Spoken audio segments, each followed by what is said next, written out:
ಮುನಿಸು ಸಂಘರ್ಷ ಒಗ್ಗಟ್ಟು ಹೋರಾಟ ಉಪಸಮರದಲ್ಲಿ ಕೈ ಕಮಲ ತಂತ್ರ ಪ್ರತಿತಂತ್ರ ಜಮೀರ್ ಮುನಿಸಿನ ಇಕ್ಕಟ್ಟು ಬಿಜೆಪಿ ಒಕ್ಕಟ್ಟು ಇದುವೇ ಚದುರಂಗದ ಮೊದಲ ಸ್ಟೋರಿ ಬೈ ಎಲೆಕ್ಷನ್ ದಂಗಲ್. ಭಾರತೀಯ ಜನತಾ ಪಾರ್ಟಿ ಅಭ್ಯರ್ಥಿನ ಗೆಲ್ಲಿಸಬೇಕು ಅಂತೇಳಿ ಕಾಂಗ್ರೆಸ್ ಪಕ್ಷದವರು ಕೆಲಸ ಮಾಡ್ತಾ ಇದ್ದಾರೆ. ಸೀಟ್ ಕೊಟ್ಟಿಲ್ಲ ಅಂತ ಮುನಿಸ್ಕೊಂಡೇನು ಅವ್ರೇನು ಬಿಜೆಪಿಗೆ ಹಾಕೋಕೆ ಹೋಗಲ್ಲ. ಎರಡು ಎಲೆಕ್ಷನ್ಸ್ ಹೋದ್ರೆ ಡಿ ಕೆ ಶಿವಕುಮಾರ್ಗೆ ಒಂದು ಚಾನ್ಸ್. ಮೇ 4ಕ್ಕೆ ಗೊತ್ತಾಗೋದು, ಅನ್ನವರೆಗೆ ವೇಟ್ ಮಾಡಬೇಕು.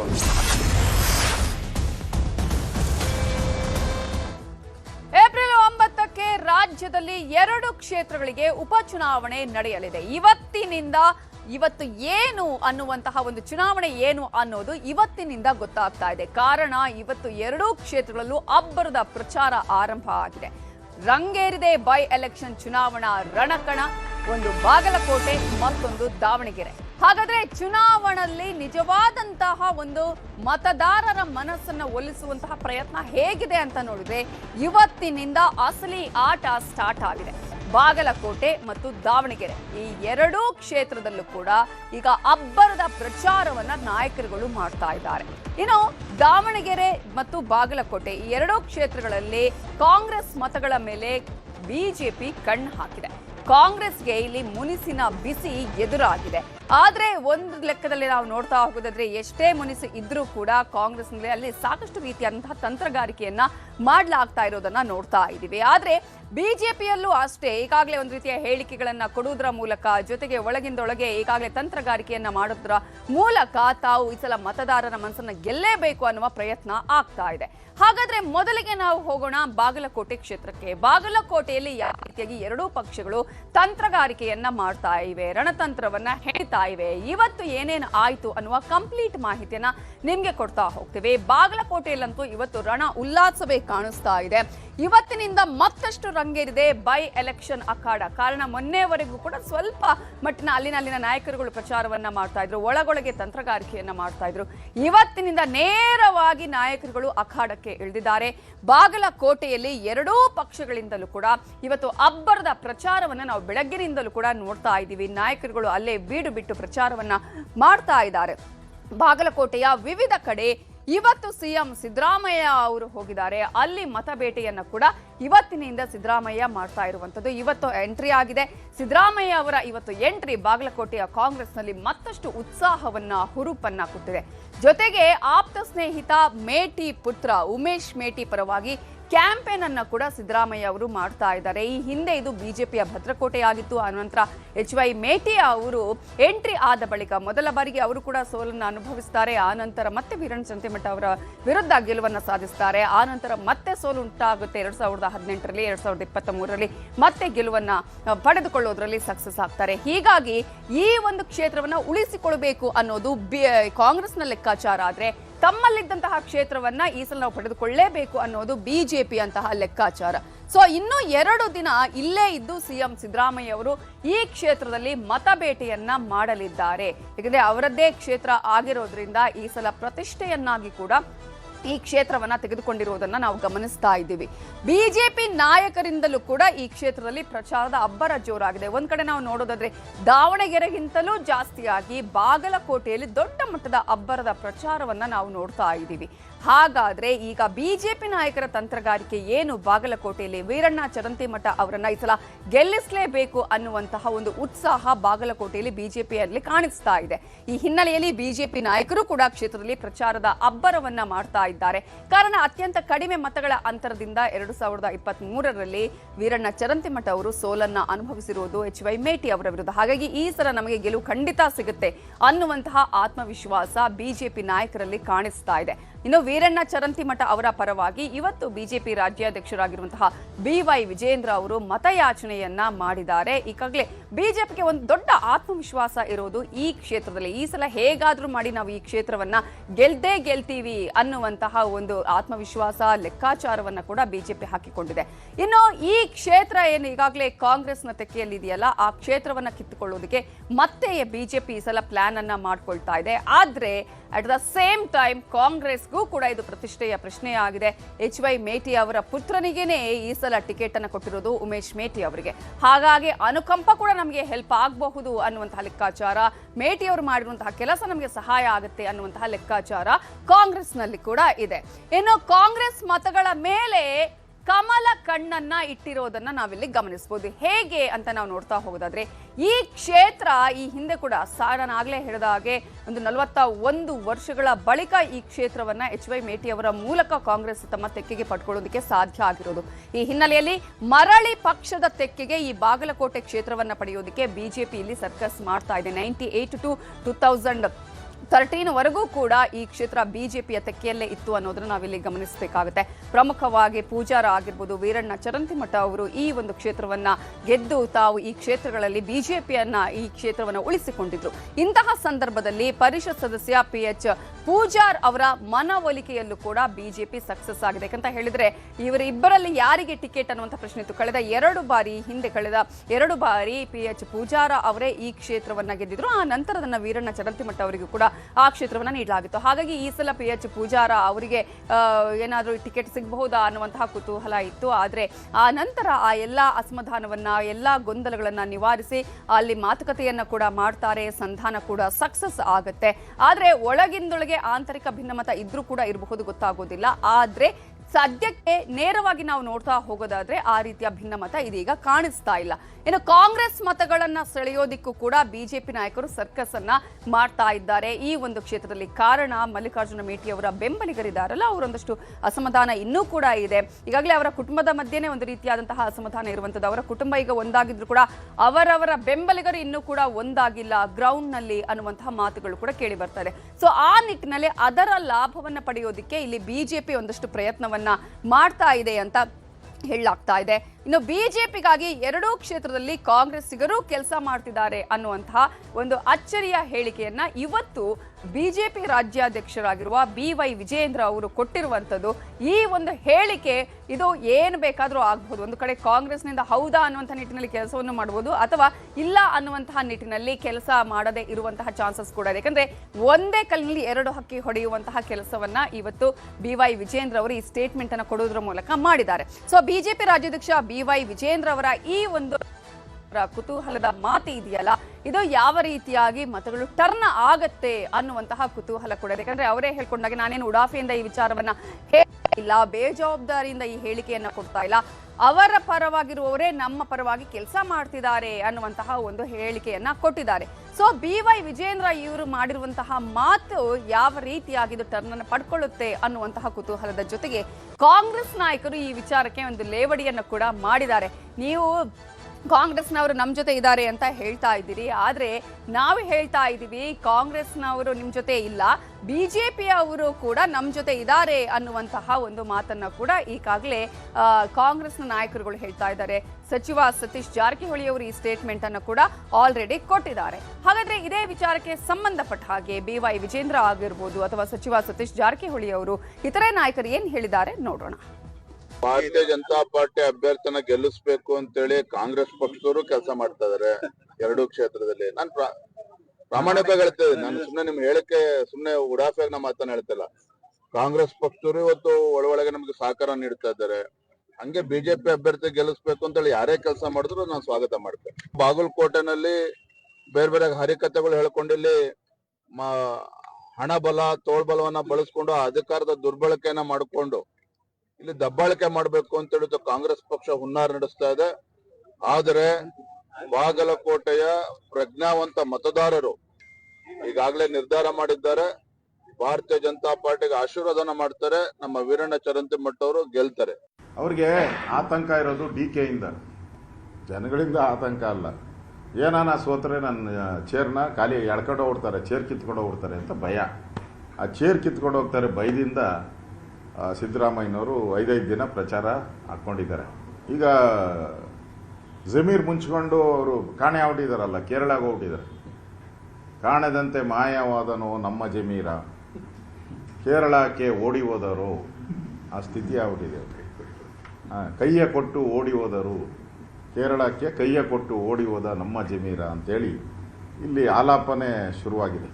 ಇಲ್ಲಿ ಅದರಿಂದ ಕಾಂಗ್ರೆಸ್ ಒಂದು ಒಗ್ಗಟ್ಟಿಲ್ಲ ಈಗ. ಯಾಕಂದರೆ ಇದು ಸೋತರೆ ಡಿ ಕೆ ಶಿವಕುಮಾರ್ಗೆ ಒಂದು ಚಾನ್ಸು.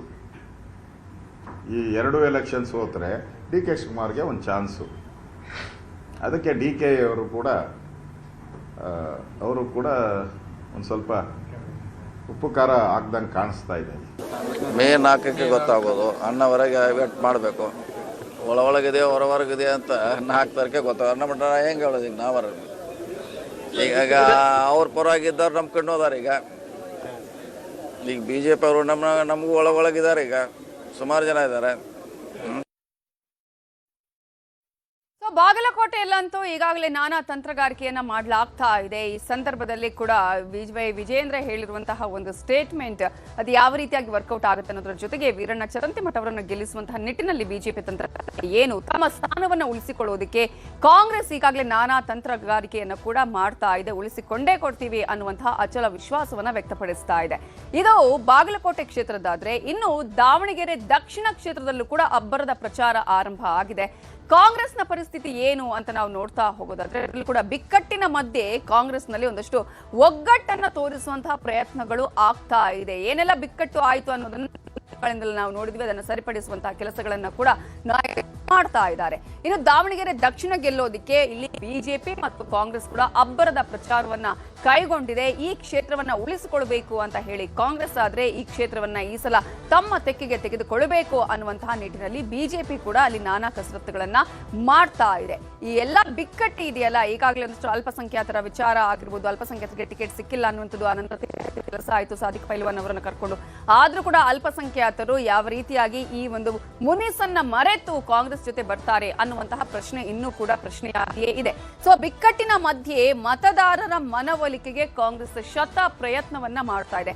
ಇದು ಕೇವಲ ಅವರ ಒಂದು ಭಾಗದ ನಾಯಕರುಗಳ ಬಿಕ್ಕಟ್ಟು ಮಾತ್ರ ಅಲ್ಲ, ಸಚಿವರುಗಳ ಬಿಕ್ಕಟ್ಟು ಕೂಡ ಇಲ್ಲಿ ಕಾಣಿಸ್ತಾ ಇದೆ. ಅವರಿಗಿರುವಂತಹ ಅಸಮಾಧಾನ ಕೂಡ ಈಗಾಗಲೇ ನೇರವಾಗಿ ಕಾಣಿಸ್ತಾ ಇದೆ. ಇಂತಹ ಸಂದರ್ಭದಲ್ಲಿ ಬಂಡಾಯದ ಬಾವುಟವನ್ನ ಹಾರಿಸಿ ಬಳಿಕ ಸಾದಿಕ್ ಪೈಲ್ವಾನ್ ಅವರು ಸೈಲೆಂಟ್ ಆಗಿದ್ದನ್ನು ಕೂಡ ನಾವು ಗಮನಿಸಿದ್ವಿ. ನಾಮಪತ್ರವನ್ನ ವಾಪಸ್ ಪಡ್ಕೊಳ್ಳಿಕ್ಕೆ ಸಾಧ್ಯ ಆಗ್ಲಿಲ್ಲ. ಹಾಗಂತ ಹೇಳಿ ನಾನು ಕಣದಲ್ಲಿ ಇದ್ರೂ ಕೂಡ ನನಗೆ ವೋಟ್ ಹಾಕಬೇಡಿ ಅಂತ ಹೇಳಿ ಸಾದಿಕ್ ಹೇಳಿಸುವಂತಹ ಕೆಲಸದಲ್ಲಿ ಸಕ್ಸಸ್ ಆದರು ಕಾಂಗ್ರೆಸ್ ನಾಯಕರು. ಸೊ ಕಾಂಗ್ರೆಸ್ ನಾಯಕರ ಮನವೊಲಿಕೆಗೆ ಒಪ್ಕೊಂಡಿದ್ದಾರೆ ಸಾದಿಕ್ ಪೈಲ್ವಾನ್ ಅವರು. ಒಂದಷ್ಟು ಬೇಡಿಕೆಗಳು, ಒಂದಷ್ಟು ಷರತ್ತುಗಳು ಎಲ್ಲವೂ ಕೂಡ ಇದೆ, ಭರವಸೆಗಳು ಕೂಡ ಸಿಕ್ಕಿದೆ. ಆದ್ರೆ ಇಲ್ಲಿ ಸಚಿವ ಜಮೀರ್ ಅಹಮದ್ಗೆ ಮಾತ್ರ ಮುನಿಸು ಇನ್ನೂ ಕೂಡ ಕಡಿಮೆ ಆದ ಹಾಗೆ ಕಾಣಿಸ್ತಾ ಇಲ್ಲ. ಇದರ ಹಿಂದೆ ಇದ್ದಿದ್ದು, ಸಾದಿಕ್ ಪೈಲ್ವಾನ್ ಅವರ ಹಿಂದೆ ಇದ್ದಿದ್ದು ಜಮೀರ್ ಅಹಮದ್ ಅನ್ನುವಂತಹ ಮಾತುಗಳು ಕೂಡ ಇತ್ತು. ಎಲ್ಲೂ ಕೂಡ ಕಾಂಗ್ರೆಸ್ ನಾಯಕರು ಇಲ್ಲಿವರೆಗೂ ಕೂಡ ಆ ಮಾತಿಗೆ ಒಂದು ಸರಿಯಾದಂತಹ ಉತ್ತರವನ್ನ ಕೊಡ್ತಾ ಇಲ್ಲ ಅನ್ನೋದನ್ನ ನಾವಿಲ್ಲಿ ಗಮನಿಸಬೇಕಾಗುತ್ತೆ. ಈ ಹಿನ್ನೆಲೆಯಲ್ಲಿ ಸಚಿವ ಜಮೀರ್ ಅಹಮದ್ ಅವರು ಇನ್ನೂ ಕೂಡ ಪ್ರಚಾರದ ಕಣಕ್ಕೆ ಅಲ್ಲಿ ಬಂದೇ ಇಲ್ಲ. ಕೇಳಿದ್ರೆ ನಾನಾ ಉತ್ತರಗಳು ಸಿಗ್ತಾ ಇದೆ. ಕೇರಳ ಚುನಾವಣೆಯ ವಿಚಾರವನ್ನ ಪ್ರಸ್ತಾಪ ಮಾಡಲಾಗುತ್ತೆ.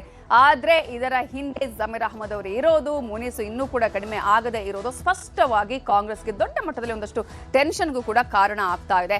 ರಾಜ್ಯದ ಬೈ ಎಲೆಕ್ಷನ್ ಪ್ರಚಾರದ ಕಡೆ ಇನ್ನೂ ಕೂಡ ಸಚಿವ ಜಮೀರ್ ಅಹಮದ್ ಅವರು ತಲೆ ಹಾಕಿಲ್ಲ. ಈಗಾಗಲೇ ಕಾಂಗ್ರೆಸ್ನವರು ಹೇಳ್ತಾ ಇದ್ದಾರೆ, ಕೊನೆಯ 2 ದಿನಗಳಲ್ಲಿ ಬರ್ತಾರೆ, ಅವರು ಪ್ರಚಾರವನ್ನ ಮಾಡ್ತಾರೆ ಅನ್ನುವಂತಹ ವಿಚಾರವನ್ನ ಹೇಳ್ತಾ ಇದ್ರೂ ಕೂಡ ಎಲ್ಲೋ ಒಂದು ಕಡೆ ಇನ್ನೂ ಕೂಡ ಆ ರೀತಿಯಾಗಿ ಆಗುತ್ತಾ ಇಲ್ವಾ ಅನ್ನುವಂತಹ ಆತಂಕ ಕಾಂಗ್ರೆಸ್ನ ನಾಯಕರಲ್ಲಿ ಇರುವುದನ್ನ ನಾವು ಗಮನಿಸಬಹುದು. ಆಗ ನಾನು ಹೇಳಿದ ಹಾಗೆ ಅಲ್ಲಿ ಯಾವ ರೀತಿಯ ಉತ್ತರ ಬರ್ತಾ ಇದೆ ಅಂತ ಹೇಳಿದ್ರೆ, ಕೇರಳದಲ್ಲಿ ಎಲೆಕ್ಷನ್ ಆಗ್ತಾ ಇದೆ, ಕೇರಳದ ಚುನಾವಣಾ ಪ್ರಚಾರದಲ್ಲಿದ್ದಾರೆ ಸಚಿವ ಜಮೀರ್ ಅಹಮದ್ ಅವರು. ಹಾಗಾಗಿ ಅವರು ಇಲ್ಲಿ ಬಂದು ಪ್ರಚಾರ ಮಾಡೋದಕ್ಕೆ ಆಗೋದಿಲ್ಲ, ಆಗ್ತಾ ಇಲ್ಲ ಅನ್ನುವಂತಹ ಒಂದು ಸ್ಟೇಟ್ಮೆಂಟ್ ಅನ್ನ ಕೊಡ್ತಾ ಇದ್ದಾರೆ. ನಮ್ಮ ರಾಜ್ಯದಲ್ಲಿ ನಡೀತಾ ಇರುವಂತಹ ಚುನಾವಣೆಗಿಂತಲೂ ದೊಡ್ಡ ಚುನಾವಣೆ ಕೊಡ್ಬೇಕಾ ಅನ್ನುವಂತಹ ಪ್ರಶ್ನೆ ಕೂಡ ಈಗ ಸಾಮಾನ್ಯವಾಗಿ ಎಲ್ಲರೂ ಕೂಡ ಕೇಳ್ತಾ ಇದ್ದಾರೆ. ಇನ್ನು 33 ವಿಧಾನಸಭೆ ಕ್ಷೇತ್ರಗಳ ಉಸ್ತುವಾರಿಯನ್ನ ಹೊತ್ತು ಪ್ರಚಾರದಲ್ಲಿ ಭಾಗಿಯಾಗಿದ್ದಾರೆ ಅವರು ಅನ್ನುವಂತಹ ಸ್ಟೇಟ್ಮೆಂಟ್ ಅನ್ನ ಈಗಾಗಲೇ ಕಾಂಗ್ರೆಸ್ ನಾಯಕರುಗಳು ಕೊಡ್ತಾ ಇದ್ದಾರೆ. ಹಾಗಾಗಿ ಅವರು ಈ ಚುನಾವಣಾ ಪ್ರಚಾರಕ್ಕೆ ಇಲ್ಲಿಗೆ ಬರೋದಕ್ಕೆ ಸಾಧ್ಯ ಆಗ್ತಾ ಇಲ್ಲ. ಆದ್ರೆ ಕೊನೆಯ 2 ದಿನಗಳ ಕಾಲ ಅವರು ಇಲ್ಲಿ ಬಂದು ಪ್ರಚಾರವನ್ನ ಮಾಡ್ತಾರೆ. ಮತದಾರರ ಮನವನ್ನ ಒಲಿಸುವಂತಹ ಕೆಲಸ ಖಂಡಿತವಾಗ್ಲೂ ಕೂಡ ಜಮೀರ್ ಅಹಮದ್ ಅವರು ಮಾಡ್ತಾರೆ ಅಂತ ಹೇಳ್ತಾ ಇದ್ದಾರೆ. ಪರ್ಸೆಂಟ್ನಷ್ಟು ಮುಸ್ಲಿಂ ವೋಟ್ಗಳು ಕೂಡ ಇರುವಂತದ್ದು. ಆ ಒಂದು ಮುಸ್ಲಿಂ ವೋಟುಗಳನ್ನ ಯಾವುದೇ ಕಾರಣಕ್ಕೂ ನಮ್ಮ ಕೈಯಿಂದ ಜಾರಿ ಹೋಗದ ಹಾಗೆ ನೋಡ್ಕೊಳ್ಬೇಕು ಅನ್ನುವಂಥದ್ದು ಕಾಂಗ್ರೆಸ್ಗೆ ಇರುವಂತಹ ದೊಡ್ಡ ತಲೆನೋವು. ಹಾಗಾಗಿ ಮುಸ್ಲಿಂ ಮತದಾರರೇ ಹೆಚ್ಚಿರುವಂತಹ ದಾವಣಗೆರೆ ದಕ್ಷಿಣ ಕ್ಷೇತ್ರದಲ್ಲಿ ಈ ಸಲ ಮುನಿಸು ಮರೆತು ತಮ್ಮ ಅಸಮಾಧಾನವನ್ನ ಮರೆತು ಮುಸ್ಲಿಂ ಮತದಾರರು ಕಾಂಗ್ರೆಸ್ಗೆ ವೋಟನ್ನ ಹಾಕ್ತಾರಾ ಅಥವಾ ಈ ಸಲ ಏನು ಈ ತರ ಆಗಿದೆ ನಾವು ಖಂಡಿತ ವೋಟ್ ಹಾಕಲ್ಲ ಅಂತ ಹೇಳಿ ನಿರ್ಧಾರವನ್ನ ಮಾಡ್ತಾರಾ ಅನ್ನುವಂಥದ್ದನ್ನ ನಾವು ಗಮನಿಸಬೇಕಾಗತ್ತೆ. ಇನ್ನು ಏಪ್ರಿಲ್ 3ರಂದು ದಾವಣಗೆರೆಯಲ್ಲಿ ಸಿಎಂ ಸಿದ್ದರಾಮಯ್ಯ ಅವರು ಪ್ರಚಾರವನ್ನ ಮಾಡಲಿಕ್ಕೆ ಇದ್ದಾರೆ. ಸಿದ್ದರಾಮಯ್ಯ ಅವರು ಈಗಾಗಲೇ ಕಳೆದ ಇವತ್ತು ಹಾಗೆಯೇ ಇನ್ನು 2 ದಿನಗಳ ಕಾಲ ಬಾಗಲಕೋಟೆಯಲ್ಲಿ ಪ್ರಚಾರವನ್ನ ಮಾಡ್ತಾ ಇದ್ರೆ, ದಾವಣಗೆರೆಯಲ್ಲಿ ಏಪ್ರಿಲ್ 3ರಂದು ಸಿದ್ದರಾಮಯ್ಯ ಅವರು ಪ್ರಚಾರವನ್ನ ನಡೆಸಲಿದ್ದಾರೆ. ಈ ಕ್ಷೇತ್ರ ಕೂಡ ಬಹಳ ಇಂಪಾರ್ಟೆಂಟ್. ಯಾಕಂತ ಹೇಳಿದ್ರೆ ಏನೇ ಗೊಂದಲಗಳು ಇದ್ರೂ ಕೂಡ ಕೊನೆಗೂ ಅಹಮದ ಆಧಾರದ ಮೇಲೆ ಈಗಾಗಲೇ ಎಸ್ ಮಲ್ಲಿಕಾರ್ಜುನ ಅವರ ಮೊಮ್ಮಗ ಸಮರ್ಥ ಮಲ್ಲಿಕಾರ್ಜುನ ಅವರಿಗೆ ಈ ಒಂದು ಟಿಕೆಟ್ ಅನ್ನ ಕೊಟ್ಟಿರುವಂತದ್ದು, ಸಾಕಷ್ಟು ಲಾಬಿಯನ್ನು ಕೂಡ ಅಲ್ಲಿ ಮಾಡಿದ್ದನ್ನ ನಾವಿಲ್ಲಿ ಗಮನಿಸಬಹುದು. ಸೊ ಅಂದು ಬರಲೇಬೇಕು ಅಂತ ಹೇಳಿ ಜಮೀರ್ ಅಹಮದ್ಗೆ ಸಿಎಂ ಸಿದ್ದರಾಮಯ್ಯ ಅವರು ಸೂಚನೆಯನ್ನ ಕೂಡ ಕೊಟ್ಟಿದ್ದಾರೆ. ಇನ್ನು ಇದೇ ವಿಚಾರಕ್ಕೆ ಸಂಬಂಧಪಟ್ಟ ಹಾಗೆ ನಾಯಕರುಗಳ ಮಾತುಗಳು ಏನು ನೋಡೋಣ. ಎಲ್ಲೋ ಒಂದು ಕಡೆ ಚುನಾವಣೆ ಮಾಡ್ತಾ ಇದ್ದಾರಲ್ಲ, ಅಲ್ಲಿ ಅವರ ಬೇಡಿಕೆ ಜಾಸ್ತಿ ಆಗಿರಬೇಕು ಕರ್ನಾಟಕಕ್ಕಿನ್ನ. ಅಲ್ಲಪ್ಪ ಸ್ವಲ್ಪ ಏನೋ ನೋಡಿ, ಕಾಂಗ್ರೆಸ್ ಅಭ್ಯರ್ಥಿ ಗೆಲ್ತಾರೆ ಅನ್ನೋ ವಿಶ್ವಾಸ ಇದೆ. ಯಾರು ಎಫೆಕ್ಟ್ ಆಗುತ್ತೆ ಯಾರು ಎಫೆಕ್ಟ್ ಆಗಲ್ಲ ಅನ್ನೋದಕ್ಕಿಂತ ಉತ್ತಮ ಯುವ ನಾಯಕತ್ವವನ್ನು ಆ ಭಾಗಕ್ಕೆ ಕಾಂಗ್ರೆಸ್ ಪಕ್ಷ ನೀಡಿದೆ. ಜೊತೆಗೆ ಒಳ್ಳೆಯ ಹಿರಿಯ ನಾಯಕರು ಅವರ ಕಾಲವಾಗಿದ್ದರಿಂದ ಅವರ ನಿಧನದ ಸ್ಥಾನವನ್ನು ಅವರಿಗೆ ಕೊಟ್ಟಿದ್ದಾರೆ. ಸೊ ಮುಂದಿನ ದಿನಗಳಲ್ಲಿ ಬೇರೆ ಬೇರೆ ರೀತಿ ಏನು ಅವಕಾಶಗಳಿರ್ತದೆ ಅದನ್ನು ಕೂಡ ಕೊಡ್ತಾರೆ. ಅದರ ಬಗ್ಗೆ ನನಗೆ ಗೊತ್ತಿಲ್ಲ, ಅದು ಹೈಕಮಾಂಡ್ ಗಮನಿಸ್ತದೆ, ಹೈಕಮಾಂಡ್ ಸಂಬಂಧಪಟ್ಟಂಥ ವಿಚಾರ. ಒಟ್ಟಾರೆಯಾಗಿ ಈ ಚುನಾವಣೆಯಲ್ಲಿ ಖಂಡಿತ ನಮ್ಮ ಅಭ್ಯರ್ಥಿಗಳು ಗೆಲ್ತಾರೆ. ಮುಸ್ಲಿಮ್ಸು ಅಲ್ಲಿ ಟಿಕೆಟ್ ಕೇಳಿದರು, ಕೊಡೋಕ್ಕಾಗಲಿಲ್ಲ. ರಾಜ್ಯಸಭಾ ಅಥವಾ ವಿಧಾನ ಪರಿಷತ್ತಿಗೆ ಕೊಡ್ತೀವಿ ಅಂತ ಮುಖ್ಯಮಂತ್ರಿಗಳು ನಮ್ಮ ಪಕ್ಷದ ಅಧ್ಯಕ್ಷರೆಲ್ಲ ಹೇಳಿರ್ತಾರೆ. ಮತ್ತು ಸೀಟ್ ಕೊಟ್ಟಿಲ್ಲ ಅಂತ ಮುನಿಸ್ಕೊಂಡೇನು ಅವ್ರೇನು ಬಿ ಜೆ ಪಿಗೆ ಹಾಕೋಕೆ ಹೋಗಲ್ಲ. ಬಿ ಜೆ ಪಿಗೆ ಯಾಕೆಂದರೆ ಬಿ ಜೆ ಪಿಯವರು ಅವರ ನೋಡ್ತಾ ಇದ್ದೀವಲ್ಲ 13 ವರ್ಷದಿಂದ ಯಾವ ರೀತಿ ಇವರು ಮುಸ್ಲಿಮ್ಸ್ ಇರ್ಬೋದು ಅವ್ರ ಮೇಲೆ ಯಾವ ರೀತಿ ಇವರು ಅವನ್ನ ಹೇಗೆ ನಡೆಸ್ಕೊಳ್ತಾ ಇದ್ದಾರೆ ಅಂತ ಎಲ್ರಿಗೂ ಕೂಡ ಗೊತ್ತಿರ್ತಕ್ಕಂಥದ್ದೇ. ಆ ಮೃತರ ಮನೆತನಕ್ಕೆ ಗೌರವ ಕೊಡಬೇಕು ಅಂತಕ್ಕಂಥ ಒಂದು ಭಾವನೆಯಿಂದ ಈ ಟಿಕೆಟನ್ನು ಕೊಟ್ಟಿದ್ದಾರೆ. ಬೇರೆ ಎಲ್ಲರನ್ನ ಮನವೊಲಿಸಲಾಗಿದೆ. ನೀವೆಲ್ಲ ನೋಡಿದ್ದೀರಿ, ಆ ಪೈಲ್ವಾನ್ ಅವರು ಕೂಡ ಈಗ ಕಂಟೆಸ್ಟಿಂದ ರಿಟೈರ್ ಆಗಿದ್ದಾರೆ. ಕಾಂಗ್ರೆಸ್ ಪಕ್ಷದ ಅಭ್ಯರ್ಥಿಗೆ ಸಪೋರ್ಟ್ ಮಾಡ್ತಾ ಇದ್ದಾರೆ. ಹಾಗೇನಿಲ್ಲ, ಇವತ್ತು ನಮಗೆಲ್ಲ ಯಾವತ್ತು ಸಪೋರ್ಟ್ ಮಾಡಿದ್ದಾರೆ ಅಲ್ಪಸಂಖ್ಯಾತರು. ನಮ್ಮ ಜೊತೆಯಲ್ಲಿ ಕಾಂಗ್ರೆಸ್ ಜೊತೆಯಲ್ಲಿದ್ದಾರೆ. ಇಲ್ಲೂ ಕೂಡ ದಾವಣಗೆರೆಯಲ್ಲೂ ಕೂಡ ಸಪೋರ್ಟ್ ಮಾಡ್ತಾರೆ ಅಂತಕ್ಕಂಥ ಸಂಪೂರ್ಣ ವಿಶ್ವಾಸ. ಅದರಲ್ಲಿ ಏನಿಲ್ಲ, ಸ್ಪಷ್ಟವಾಗಿ ಮಾನ್ಯ ಮುಖ್ಯಮಂತ್ರಿಯವರು ಉಪಮುಖ್ಯಮಂತ್ರಿಯವರು ಹೇಳಿದ್ದಾರೆ, ನಾವು ಒಂದಾಗಿದ್ದೀವಿ. ಪತ್ರಿಕಾಗೋಷ್ಠಿಯನ್ನು ಕೂಡ ಮಾಡಿದ್ದಾರೆ. ರೈಟ್, ಇವತ್ತೂ ಕೂಡ ನಾನು ಪತ್ರಿಕೆಯಲ್ಲಿ ನಾನು ಓದ್ತಾ ಇದ್ದೆ. ಇವಾಗ ಈ ಚುನಾವಣೆಯಲ್ಲಾಗಲಿ, ಕೇರಳದಲ್ಲಾಗಲಿ ಮತ್ತು ವೆಸ್ಟ್ ಬೆಂಗಾಲಲ್ಲಾಗಲಿ ಎಲ್ಲ ಚುನಾವಣೆಯಲ್ಲೂ ನಾವು ಒಟ್ಟಾಗಿ ನಾವು ಮಾಡ್ತಾ ಇದ್ದೀವಿ. ಅದ ನಂತರ ಹೈಕಮಾಂಡ್ ಅವರು ಯಾವೊಂದು ರೀತಿಯಿಂದ ಒಂದು ತೀರ್ಮಾನ ತಗೊಳ್ತಾರೆ, ಅದಕ್ಕೆ ನಾವು ಬದ್ಧರಾಗಿದ್ದೀವಿ ಅಂತ ಹೇಳಿದ್ದೀವಿ. ಸೊ ಅದು ಏನು ವಿಷಯನೇ ಬರಲ್ಲ. ಸೊ ಈಗಾಗಲೇ ಕಾಂಗ್ರೆಸ್ನವ್ರು ಹೇಳ್ತಾ ಇದ್ದಾರೆ, ನಾವು ಒಗ್ಗಟ್ಟಾಗಿದ್ದೀವಿ, ಎಲ್ಲ ಚುನಾವಣೆಗಳಲ್ಲಿ ಬರುತ್ತೆ ಹೋಗುತ್ತೆ, ಆದರೆ ಆ ನಂತರ ಅವೆಲ್ಲವೂ ಕೂಡ ಸರಿ ಹೋಗುತ್ತೆ ಅಂತ ಹೇಳಿ. ಅದೇ ರೀತಿಯಾಗಿ ಇದೀಗ ಬಿಜೆಪಿಯಲ್ಲೂ ಕೂಡ ಒಂದು ರೀತಿಯ ಇಕ್ಕಟ್ಟು ಇತ್ತು, ಬಿಕ್ಕಟ್ಟು ಇತ್ತು. ಆದರೆ ಆ ಒಂದು ಬಿಕ್ಕಟ್ಟಲ್ಲೂ ಕೂಡ ಇದೀಗ ಒಗ್ಗಟ್ಟು ಕಾಣಿಸ್ತಾ ಇದೆ. ಶಾಮನೂರು ಕೋಟೆ ದಾವಣಗೆರೆ ದಕ್ಷಿಣ ವಿಧಾನಸಭಾ ಕ್ಷೇತ್ರ, ಆ ಒಂದು ಕ್ಷೇತ್ರವನ್ನ ಗೆಲ್ಲಬೇಕು ಅಂತ ಹೇಳಿ ಬಿಜೆಪಿ ನಾಯಕರು ಕೂಡ ಈಗಾಗಲೇ ನಾನಾ ಕಸರತ್ತನ್ನ ಮಾಡ್ತಾ ಇದ್ದಾರೆ. ಇಂತಹ ಸಂದರ್ಭದಲ್ಲಿ ಈ ಒಂದು ಕೋಟೆಯನ್ನ ಗೆಲ್ಲೋದಿಕ್ಕೆ ಸಾಕಷ್ಟು ಬೇಕಾಗಿರೋದು ಒಗ್ಗಟ್ಟಿನ ಸಂದರ್ಭ. ಆ ಒಂದು ಒಗ್ಗಟ್ಟು ಕಾಣಿಸ್ತಾ ಇತ್ತು ಅಂತ ಹೇಳಿದ್ರೆ ಸ್ಟಾರ್ಟಿಂಗ್ ಅಲ್ಲಿ ಯಾವ ಒಗ್ಗಟ್ಟು ಕೂಡ ಕಾಣಿಸಿರ್ಲಿಲ್ಲ. ಹಾಗಾಗಿ ಬಿಜೆಪಿ ನಾಯಕರು ಈಗಾಗಲೇ ಕಸರತ್ತನ್ನ ಮಾಡಿ ಆ ರೀತಿಯ ಶಮನವನ್ನ, ಅಂದ್ರೆ ಏನು ಸಮಸ್ಯೆ ಇತ್ತು, ಏನು ಗೊಂದಲ ಇತ್ತು, ಅಸಮಾಧಾನ ಇತ್ತು, ಅದನ್ನ ಬಗೆಹರಿಸುವಂತಹ ಕೆಲಸ ಮಾಡಿದ್ದಾರೆ. ಒಗ್ಗಟ್ಟಿನ ಮಂತ್ರವನ್ನ ಇದೀಗ ಜಪಿಸ್ತಾ ಇದ್ದಾರೆ BY ವಿಜೇಂದ್ರ ಅವರು. ಇಬ್ಬರು ನಾಯಕರು, ಸಿದ್ದೇಶ್ವರ ಆಗಿರ್ಬೋದು, ರೇಣುಕಾಚಾರ್ಯ ಅವರು, ಅವರ ನಡುವಿನ ಮುನಿಸನ್ನ ಸರಿ ಮಾಡುವಂತಹ ಕೆಲಸವನ್ನ ಕೂಡ ಈಗಾಗಲೇ ಮಾಡ್ತಾ ಇದ್ದಾರೆ. ಸಿದ್ದೇಶ್ವರ್ ಮತ್ತು ರೇಣುಕಾಚಾರ್ಯ ಇವರಿಬ್ಬರನ್ನ ಕೂಡ ಒಗ್ಗೂಡಿಸಿ ಪ್ರಚಾರವನ್ನ ಈಗಾಗಲೇ ಆರಂಭ ಮಾಡಿದ್ದು. ರೇಣುಕಾಚಾರ್ಯ ಅವರು ಟಿಕೆಟ್ ಅನೌನ್ಸ್ ಆದಾಗ ಹೇಳ್ತಾ ಇದ್ರು, ನನಗೆ ಇದು ಗೊತ್ತೇ ಇಲ್ಲ, ಆಶ್ಚರ್ಯಕರ ರೀತಿಯಲ್ಲಿ ಟಿಕೆಟ್ ಅನೌನ್ಸ್ ಮಾಡಿದ್ರೆ ಅಟ್ಲೀಸ್ಟ್ ನಮ್ಮ ಹತ್ರ ಮಾತಾಡಬಹುದಾಗಿತ್ತು. ಹಾಗಂತ ಹೇಳಿ ಇದೇನು ನಾನು ಹೇಳುವಂತ ಭಿನ್ನಮತ ಅಲ್ಲ ಅನ್ನುವ, ಬಂಡಾಯ ಅಲ್ಲ ಅನ್ನುವ ವಿಚಾರವನ್ನ ಹೇಳ್ತಾ ಇದ್ರು. ಸೊ ಭಿನ್ನಾಭಿಪ್ರಾಯವನ್ನ ವಿಚಾರವನ್ನ ಮರೆತು ಈಗ ನಾಯಕರುಗಳು ಇವರಿಬ್ಬರಿಗೂ ಕೂಡ ಒಗ್ಗಟ್ಟಿನ ಪ್ರಚಾರ ಮಾಡಬೇಕು ಅನ್ನುವಂತಹ ಸೂಚನೆಯನ್ನ ಕೊಟ್ಟಿದ್ದಾರೆ. ಜೊತೆಗೆ ಸಮುದಾಯವಾರು ನಾಯಕರ ಜೊತೆಗೂ ಕೂಡ ಸಭೆಯನ್ನ ಮಾಡಬೇಕು, ನಿರಂತರವಾಗಿ ಸಭೆಯನ್ನ ಮಾಡಿ ಮನವೊಲಿಸುವಂತಹ ಕೆಲಸಗಳು ಆಗಬೇಕು ಅನ್ನುವಂತಹ ವಿಚಾರವನ್ನ ಕೂಡ ಈಗಾಗಲೇ ಹೇಳಲಾಗಿದೆ. ಇನ್ನು ಈಗಾಗಲೇ ಇವರ ಒಂದು ಪ್ರಚಾರಕ್ಕೆ ವಿಸ್ತಾರಕರು ಬೂತ್ನ ಪ್ರಮುಖರ ಜೊತೆ ಕೂಡ ಮೀಟಿಂಗ್ ಅನ್ನ ಮಾಡಬೇಕು. ಪ್ರತಿ ಒಂದು ಬೂತ್ಗೂ ಕೂಡ ವಿಸ್ತಾರಕರನ್ನ ಈಗಾಗಲೇ ನೇಮಕ ಮಾಡಲಾಗಿದೆ. ಆ ಮೂಲಕ ಪ್ರಚಾರವನ್ನ ಮಾಡಲಾಗ್ತಾ ಇದೆ. ಮುಸ್ಲಿಂ ಮತಗಳನ್ನ ಸೆಳೆಯೋದಕ್ಕೆ ಏಜೆಂಟ್ಸ್ ಅನ್ನ ಕೂಡ ಈಗಾಗಲೇ ನೇಮಕ ಮಾಡಲಾಗಿದೆ. ಏಜೆಂಟ್ಗಳ ಮೂಲಕ ಮತದಾರರು, ಮುಸ್ಲಿಂ ಮತದಾರರ ಮನವೊಲಿಸುವಂತಹ ಕೆಲಸವನ್ನ ಮಾಡೋದಕ್ಕೆ ಈ ಟಾಸ್ಕ್ ಅನ್ನ ನೀಡಲಾಗಿದೆ. ಅಲ್ಪಸಂಖ್ಯಾತರ ಪ್ರಾಬಲ್ಯದ 62 ಬೂತ್ಗಳಲ್ಲಿ ಏಜೆಂಟ್ಸ್ ಈಗ ಕೆಲಸವನ್ನ ಮಾಡ್ತಾ ಇದ್ದಾರೆ. ಆ ಮತದಾರರ ಮನವೊಲಿಸುವ ಕೆಲಸವನ್ನ ಈ ಏಜೆಂಟ್ಗಳ ಮೂಲಕ ಮಾಡಿಸಲಾಗ್ತಾ ಇದೆ. ಶ್ರೀನಿವಾಸ್ ಅವರ ಪರವಾಗಿ ಪ್ರಮುಖ ನಾಯಕರಿಂದ ಕ್ಯಾಂಪೇನ್ ಅನ್ನ ಕೂಡ ಮಾಡೋದಕ್ಕೆ ಎಲ್ಲಾ ರೀತಿಯ ತಯಾರಿಯನ್ನ ಮಾಡ್ಕೊಂಡಿದ್ದಾರೆ. ಆಲ್ರೆಡಿ ಪಟ್ಟಿಯನ್ನ ಕೂಡ ರೆಡಿ ಮಾಡ್ಕೊಂಡಿದ್ದಾರೆ. ದಾವಣಗೆರೆ ದಕ್ಷಿಣದಲ್ಲಿ ಈ ಸಲ ಯಾವುದೇ ಕಾರಣಕ್ಕಾದ್ರೂ ನಾವು ಕಮಲವನ್ನ ಅರಳಿಸಲೇಬೇಕು, ಈ ಕ್ಷೇತ್ರವನ್ನ ತಮ್ಮ ತೆಕ್ಕೆಗೆ ತೆಗೆದುಕೊಳ್ಳಲೇಬೇಕು ಅಂತ ಹೇಳಿ ನಾಯಕರು ಕಸರತ್ತನ್ನ ಮಾಡ್ತಾ ಇದ್ದಾರೆ. ಈಗಾಗಲೇ ಇದ್ದಂತಹ ಭಿನ್ನಾಭಿಪ್ರಾಯಗಳು ಅಥವಾ ಏನು ಇಬ್ಬರ ರಾಜ್ಯಗಳ ಮೂರನಿಗೆ ಲಾಭ ಅನ್ನುವಂತಹ ರೀತಿಯಲ್ಲಿ ಆ ಒಂದು ಲಾಭವನ್ನ ಪಡ್ಕೊಳ್ಳುವಂತಹ ಪ್ರಯತ್ನವನ್ನ ಕೂಡ ಇದೀಗ ಬಿಜೆಪಿ ಮಾಡ್ತಾ ಇದೆ. ಇನ್ನು ಇಲ್ಲಿ ಸಚಿವರಿಗೆ ಒಂದು ಗ್ರೌಂಡ್ ಟಾಸ್ಕ್ ಅನ್ನ ಕೂಡ ಕೊಟ್ಟಿದ್ದಾರೆ. ಸಚಿವರುಗಳಿಗೆ ಯಾವ ರೀತಿಯಾಗಿ ಕಾಂಗ್ರೆಸ್ ಟಾಸ್ಕ್ ಅನ್ನ ಕೊಟ್ಟಿದೆ ಅಂತ ನಾವು ನೋಡ್ತಾ ಹೋಗೋದಾದ್ರೆ, ಬಾಗಲಕೋಟೆ ಮತ್ತು ದಾವಣಗೆರೆ ದಕ್ಷಿಣವನ್ನ ಗೆಲ್ಲೋದಕ್ಕೆ ಈ ಸಲ ಶತಾಯಗತಾಯ ಪ್ರಯತ್ನವನ್ನ ಮಾಡಲಾಗ್ತಾ ಇದೆ. ಕಾಂಗ್ರೆಸ್ ಮೆಗಾ ಪ್ಲಾನ್ ಅನ್ನ ಮಾಡ್ಕೊಂಡಿದೆ. ಸಚಿವರು, ಶಾಸಕರು, ಪರಿಷತ್ ಸದಸ್ಯರು ಕ್ಷೇತ್ರಗಳಲ್ಲೇ ಠಿಕಾಣಿ ಇರಬೇಕು ಅನ್ನುವಂತಹ ಸೂಚನೆಯನ್ನ ಈಗಾಗಲೇ ಕಾಂಗ್ರೆಸ್ ನಾಯಕರು ಕೊಟ್ಟಿದ್ದಾರೆ. ಗ್ರಾಮಕ್ಕೊಬ್ಬ ಪರಿಷತ್ ಸದಸ್ಯ, ಹೋಬಳಿಗೊಬ್ಬ ಪ್ರಬಲ ಶಾಸಕ, ಜಿಲ್ಲಾ ಪಂಚಾಯತ್ಗೆ ಒಬ್ಬ ಸಚಿವ ಅಂತ ಹೇಳಿ ಈಗಾಗಲೇ ಪ್ರಚಾರದ ಉಸ್ತುವಾರಿಯನ್ನಾಗಿ ನೇಮಕ ಕೂಡ ಮಾಡಲಾಗಿದೆ. ಆ ರೀತಿಯ ಹೊಣೆಗಾರಿಕೆಯನ್ನ ನೀಡಲಾಗಿದೆ. ಆಯಾ ಭಾಗದಲ್ಲಿರುವಂತಹ ವಿವಿಧ ಸಮುದಾಯಗಳನ್ನ ಸೆಳೆಯುವಂತಹ ಹೊಣೆಯನ್ನ ಈಗಾಗಲೇ ಗ್ರಾಮ ಪಂಚಾಯಿತಿಯಿಂದ ಹಿಡಿದು ಆಯಾ ಭಾಗದ ಎಲ್ಲಾ ನಾಯಕರಿಗೂ ಕೂಡ ನೀಡಲಾಗಿದೆ.